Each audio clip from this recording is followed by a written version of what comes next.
Well, this morning we've seen an indication from the US Federal Reserve that interest rates, at least in America, might start going up from March. And this has implications, of course, for Australia. The RBA meeting next week. What is the state of our economy at the moment? Joining me live now is the Shadow Minister for Women and Education, Tanya Plibersek.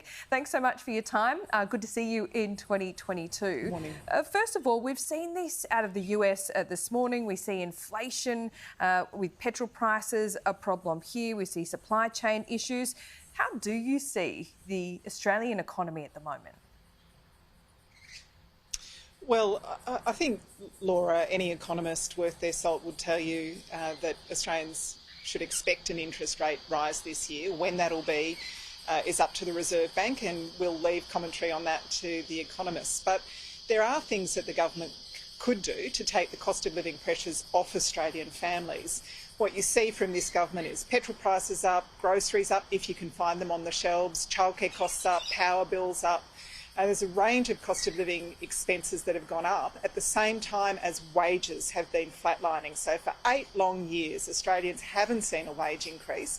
And in fact, this budget, the government is budgeting for those wages to go down. Labor, on the other hand, says we can do something about cost of living. We can bring down the cost of childcare for 97% of families. We can bring down power bills with cheaper, cleaner, renewable energy. We can bring down the cost of electric vehicles, and we can do something to improve wages. Ordinary Australians deserve a pay rise. They've been working hard. They've sacrificed a lot during the pandemic. They deserve job security and a wage rise, and we need to make sure that that's what our industrial relations system delivers.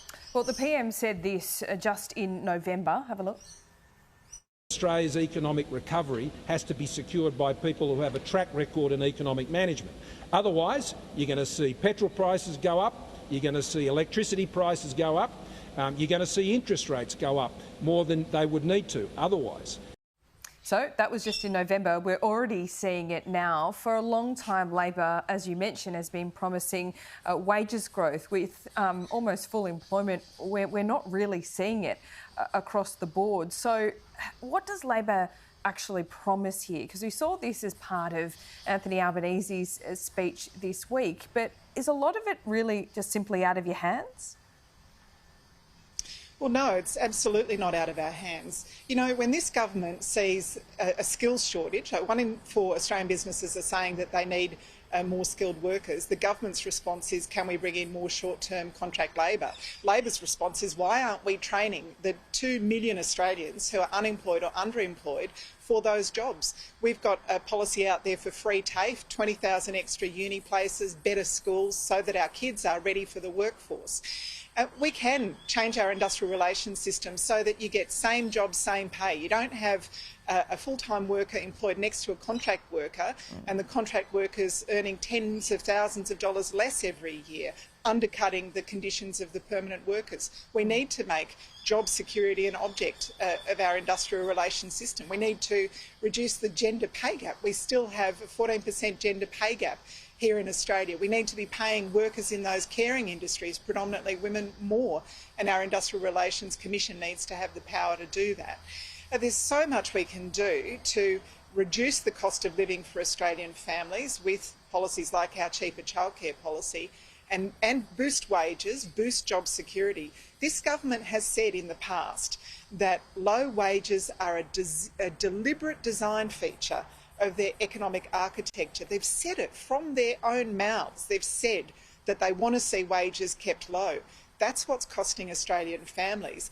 And, you know, Scott Morrison talking about keeping the cost of living low. Well, have a look at petrol prices at the moment. Have a look at the shelves of our supermarkets. You know, prices are going up if you can find the goods that you need on those supermarket shelves. And this is a government that has comprehensively failed to manage the pandemic. And if you can't manage the pandemic, you can't manage the economy. Can you do all that without a tax increase? Well, I love it when the Liberals start talking about taxes. The 2 highest taxing governments in recent Australian history were the Howard government and the current government. Under Josh Frydenberg, ordinary Australians are paying an average of $4,500 more tax. This government, after the next election, will see taxes for low and middle income earners go up. That's their plan right now is... But they also shelled out billions for JobKeeper and JobSaver and the like. Absolutely, and that economic support was necessary. Labor was very supportive of increasing unemployment benefits and making sure that we could keep Australians working during the pandemic. But when it comes to economic management, what is the track record of this government? It's lower wages, it's higher prices, it's job insecurity, and I mean, the thing that makes the biggest difference to Australia's wealth over the long term is our productivity, our labour productivity. That's gone backwards. Business confidence has gone backwards. Business investment has been problematic over this 8-year period. So honestly, getting a lecture from Scott Morrison about pretty much anything these days is a bit, you know, look at what he's done, not look at what he says. OK, let's talk about women then. We've all discussed on TV and in private conversations with our friends and family, no doubt, the Grace Tame incident, let's call it. I mean, there was quite a juxtaposition. Grace Tame obviously not happy with the Prime Minister, but she's obviously been a fan of Anthony Albanese. You could see that in the photos this week. But why would Labor be any better for women?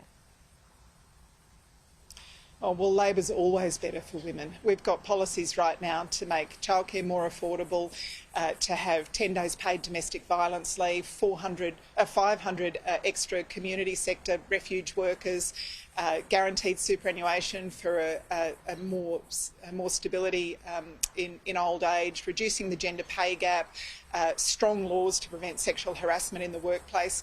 Under this government, the position of Australian women has slipped to 50th in the world for gender equality. That's the worst we've ever rated on these measures. People know that Labor will always be better for Australian women. Tanya, Plibersek, we are out of time. We'll speak to you soon.